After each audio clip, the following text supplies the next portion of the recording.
A ideia desse vídeo é pedir para o ChatGPT fazer 3 perguntas para a gente que sejam filosóficas e interessantes para a gente responder. Vamos ver o que ele vai gerar, ele sempre gera perguntas legais e eu recomendo que você faça isso com seus amigos também. Então eu vou fazer essa pergunta por voz para ele. Ó. Eu vou abrir aqui o GPT, vou perguntar para ele, ó. Gere 3 perguntas filosóficas interessantes para fazer entre 2 pessoas que estão gravando um vídeo sobre perguntas interessantes e filosóficas. Vamos ver o que ele vai gerar para a gente. Você manda por áudio para ele, ele gera aqui por texto ou por áudio também. Nossa senhora, as perguntas estão pesadas, hein? Tá pesado isso aqui, hein? Então eu vou perguntar para a Flávia. Ela vai tentar responder, depois eu tento responder. Vamos fazer por ordem aqui. Essa é a mais fácil. Vamos começar pela mais fácil. Qual é o verdadeiro propósito da vida? Tranquilo. Ele começou assim, uma coisa tranquila, assim, uma coisa leve. Agora, a gente vai resolver aqui, ó. Aqui o propósito da vida. Agora. É isso a pergunta? É? Mas tem umas 4 ou 5 linhas aí. Não, mas é só o disclaimer, né? Essa é a pergunta. Tá. Caralho. A vida não tem propósito. Pronto, acabou. Sim. Tchau. Com essa cena do Friends, assim. A vida não tem propósito, não, né? Propósito é uma coisa muito humana, né? Pra mim vai ter Também. um monte de gente aí que vai falar que imagina, propósito é o que move a gente e tal. Tudo bem, né? Tranquilo. Cada um. Pra mim a vida não tem propósito. Assim, não tem o propósito de ser como objetivo. Eu acho que propósito escraviza as pessoas. Porque se você não tem um propósito e você tá vendo que, teoricamente, todo mundo ao teu redor tem um propósito, isso é muito bonito, ter um propósito é muito bonito, né? Mas se você não tem um propósito, você vai sentir um merda. Você vai falar, mano, eu não tenho... E eu já tô falando por mim mesma, eu já me senti assim. Tipo, como assim todo mundo tem um propósito, todo mundo tem uma missão nessa terra e eu não tenho? Alguma coisa tá errada. Aí você fica numa cobrança eterna infinita e, sabe, pra quê? E até assim, quem acha que tem um propósito, da onde que tirou que tem um propósito? Às vezes é uma construção. É uma construção. E que eu acho super válido, inclusive. Zero problemas. Mas essa coisa do propósito quase que divino, eu tô falando por mim, eu não acredito. Eu não acredito nisso. Pra mim não tem. Também acho que eu acho que é realmente, que a Flávia falou, uma construção social e que muito tempo a gente vai criando essa fantasia da importância humana, como se o ser humano fosse diferente da natureza, fosse a parte da natureza, fosse o herói da natureza, que ele tem uma jornada à parte para salvar alguma coisa, ao invés de simplesmente fluir com tudo que ele é, né? Tem uma parte interessante do livro do Russin, que ele fala: a natureza cuidou de você em todos os momentos, quando você estava no útero, quando você nasceu, e agora de repente você virou adulto. Essa parte estou estendendo, mas é isso que ele queria dizer mais ou menos. Você quer controlar o mundo e achar que você é muito importante, assim, que a natureza não vai mais cuidar de você e que você agora precisa tomar as rédeas da existência e controlar tudo, sabe? Então a gente é muito dependente do sistema em geral e ao mesmo tempo acha que a gente é um herói, assim, que tem um propósito muito claro, né? Enfim, tudo bem acreditar em qualquer coisa, mas na minha visão a vida não tem esse propósito industrializado que a gente cria, né? Essa coisa meio romântica e robótica. Eu acho que a sensação de ter um propósito, ela ajuda muito. Quem sente que tem um propósito e fala, não, a minha missão é fazer tal coisa, e a pessoa tá alinhada com essa tal coisa, perfeito. A pessoa vai viver feliz, vai ter seus desafios, mas assim, ela tá para aquilo, e fechou. Agora, se virassem para você e falassem que teu propósito é algo que para você hoje é algo impossível, que você não tá afim, você ia continuar nesse propósito que te falaram, ou você ia contestar e criar o teu propósito? Exato. Provavelmente a segunda opção. Então, já que eu já vou ser odiado já por dizer que propósito não existe, aproveitando para ser um pouco mais odiado, assim, o propósito, ele é uma ferramenta de manipulação de massa, entendeu? Como é que você faz um soldado que até anteontem morava na fronteira e era amigo do cara do outro lado, vestir uma farda e matar aquele cara porque eles são de países diferentes, sabe?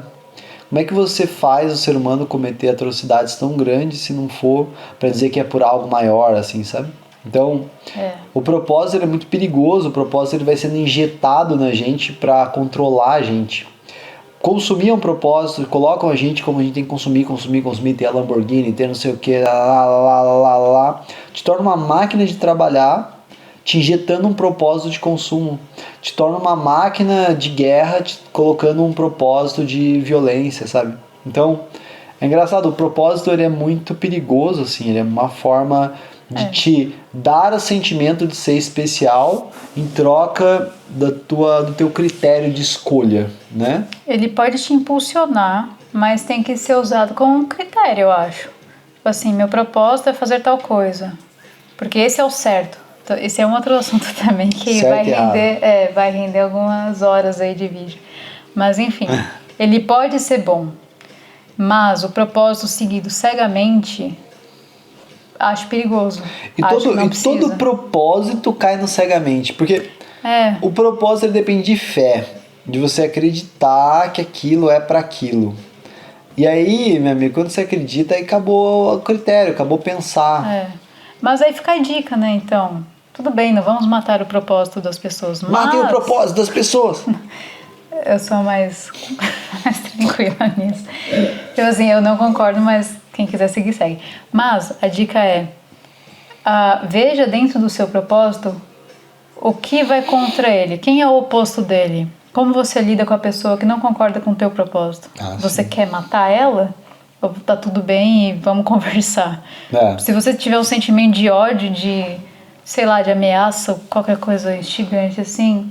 Acho que é um problema, acho que você deveria reconsiderar, sim, ser um pouquinho mais flexível, talvez. E as religiões, assim, né, quando as religiões saem um pouquinho do controle, assim, ou o nacionalismo sai do controle também, geralmente é quando o propósito dessas nações é impor o propósito deles sobre todos os outros.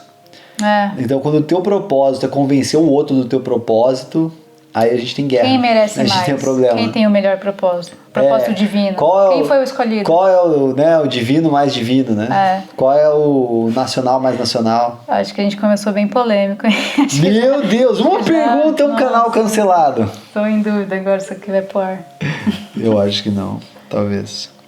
Vamos seguir fácil aqui. Próxima pergunta. O que significa ser livre?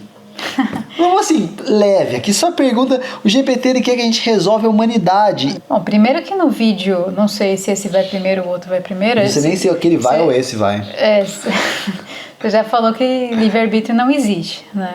Eu já não acredito em livre-arbítrio, né? Ser livre de verdade não existe. Ser livre de verdade, tudo é conceito, depende do que é de verdade. O que significa livre? E de verdade? Aí ferrou, entendeu? Etimologia da etimologia. Pois é.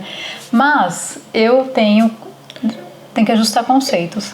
Eu acho que liberdade, ela tem limites e, portanto, 100% já não existe mesmo. Se ela tem limite, já não existe. Mas existe, um pouco existe. Você pode conseguir, dentro de algumas coisas, uma liberdade. Ser livre de algo. É questão de ajustar conceitos. Aí a gente tem que setar aqui um mínimo. O que é ser livre? Eu acho que realmente a liberdade, ela tem... Agora você falou uma coisa que eu nunca tinha pensado. A liberdade, ela tem um referencial. Se o referencial for o outro... eu tenho um grau de liberdade. Por exemplo, a Flávia pode querer uma coisa, eu querer outra, eu tenho um grau de liberdade em relação à Flávia. Mas se o referencial ele for o eu mesmo, como assim? Será que eu sou livre para querer o que eu quero? Acho que não. As vontades elas vão sendo impostas na gente, né?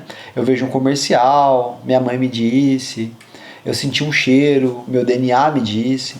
Eu não sou livre de mim mesmo. Então, ao meu autorreferencial, eu sou escravo do ocasional.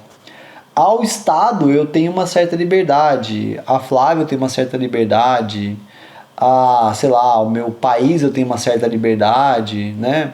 Então, mas ainda assim tem barreiras. Mas é sempre um referencial. Mas se for a mim mesmo, ao eu. O eu não fui eu que construí. O Léo não foi construído pelo Léo. O Léo foi construído pelo mundo que cercava o Léo. né? Porque o mundo existia antes do Léo existir. Então, as minhas ideias, as palavras que eu uso, o idioma que eu uso, as referências que eu faço, são sempre ao mundo. Então, como foi o mundo que me construiu, eu não consigo ser livre do que me construiu.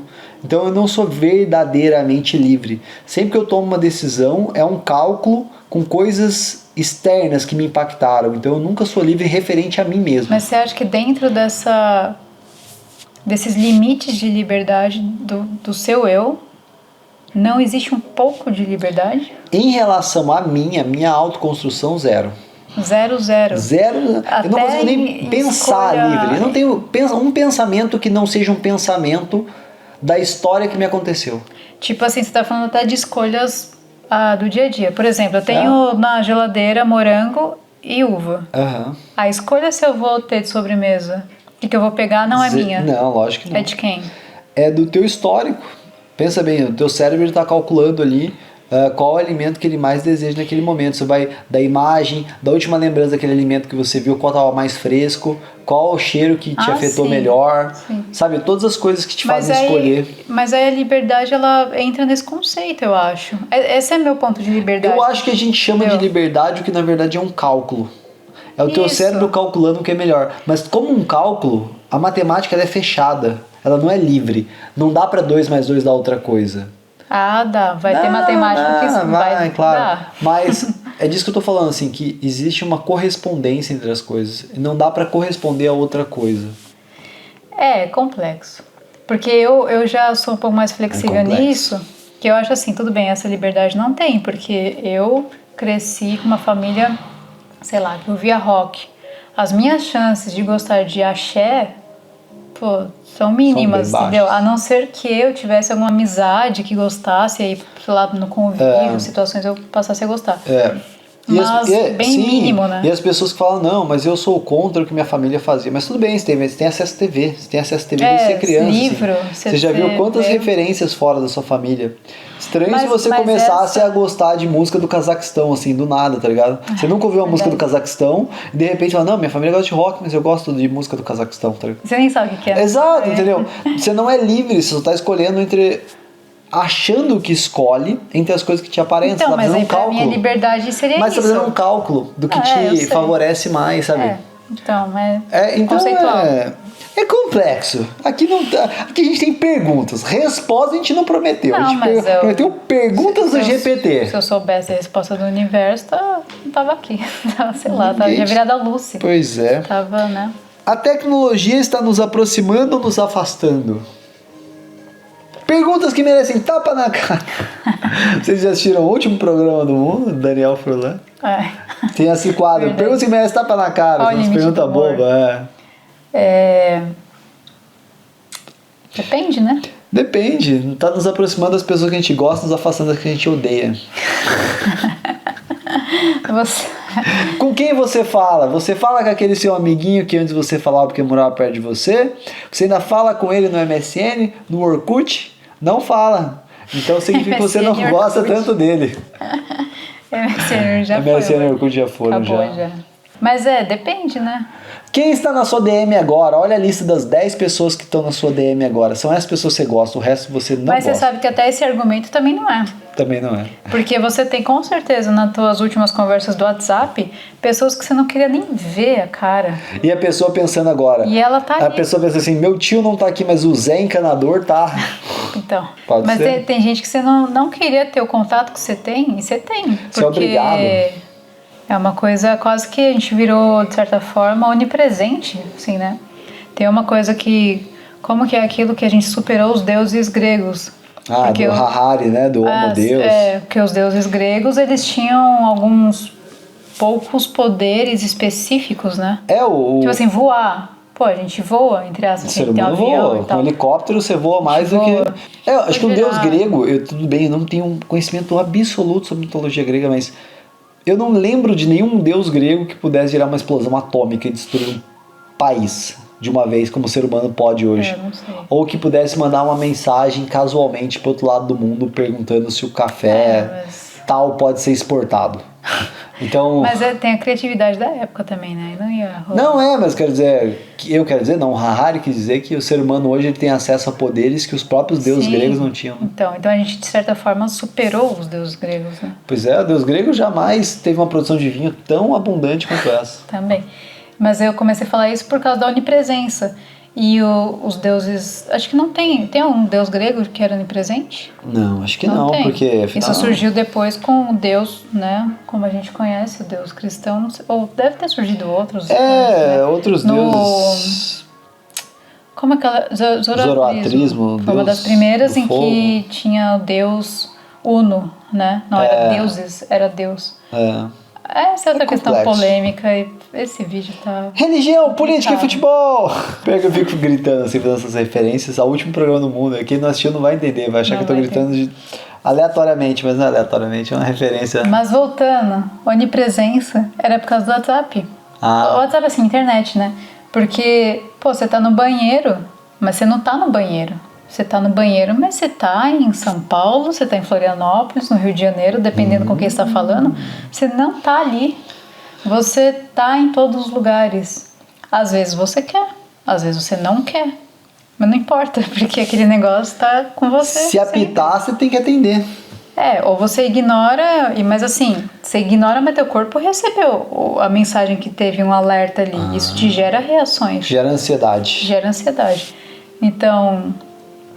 aproxima de algumas pessoas e situações, talvez desaproxima de uma coisa um pouco mais profunda, daquela coisa de sentir saudade de fato, de ficar literalmente 2 meses sem ver uma pessoa. Quando você vê ela pessoalmente, é muito diferente de você não ver a pessoa, mas sabe tudo que ela fez, tudo que ela almoçou, porque tá no Instagram. Você sabe, você conversa com ela quase todos os dias, então... Pausa! Tá, inclusive, acompanha a gente no Instagram, sabe que a gente almoçou todos os dias. Ok. Enfim, aí a saudade do não estar com a pessoa é muito diferente da saudade dessa que você sabe, você tá com a pessoa. Aí vão dizer, não, mas você não tá pessoalmente. Não está pessoalmente, mas todas as coisas que você recebe, não é sentimento, é corporal, as coisas, eles são... como é que chama aquele negócio da cabeça que é o impulsos elétricos? Tudo são impulsos elétricos. Então, se você tá vendo a pessoa pessoalmente ou não, meio que não importa, porque são impulsos elétricos que veio ao teu cérebro e te emitiu uma emoção. Um exemplo legal, acho que a Flávia vai se conectar, é o nosso sobrinho, né, o Gi, que ele é uma criança, né? Mas ele tá crescendo, obviamente, né? As crianças crescem muito rápido, extremamente rápido. Só que a gente vê tanta foto dele que a gente sabe o tamanho que ele tá, então a gente não se surpreende quando vê ele. Então, se eu não visse uma foto dele e visse ele, sabe, ia tipo, gerar uma susto, coisa assim do tipo, quem que é essa criança? Mas como você vê foto todos os dias, fala, tá, já sei já. Não é com... Já sei, já vi, já tá não, grande, a gente já tem essa conexão. Então, assim, isso tá presente. Qualquer coisa, esses dias ele falou que tava com saudades. Não, vamos fazer uma videochamada, então. Resolveu. Vamos falar um oi. Vamos, não importa se tá em Tóquio, Istambul. E assim, tudo bem, não é igual, tá? Mas funciona. E como eu disse, são impulsos elétricos. Chega na tua mente, chega na nossa, na mente dele, numa emoção assim que tá visto. Assim, viu? Vai ter um monte de gente que vai falar que eu sou, novamente, né? Que frieza. Vocês são muito sensíveis. Enfim, é isso. É isso. Então a gente conseguiu resolver o propósito da vida, mas também comenta aí, diz que você gostou desse vídeo, que foi legal, que a gente tentou responder perguntas do GPT. Eu jurava que ele ia fazer perguntas bem mais leves, assim. Ele foi pesado. Ele ia perguntar só sobre Nietzsche, mas ele foi muito mais complexo do que isso. Ele foi pesado nessa daí. Mas foi legal, espero que tenha sido legal, espero que você tenha gostado, que tenha ajudado o seu almoço. Se você engasgou com comida, a culpa é sua por estar comendo sem mastigar. Valeu e até o próximo vídeo.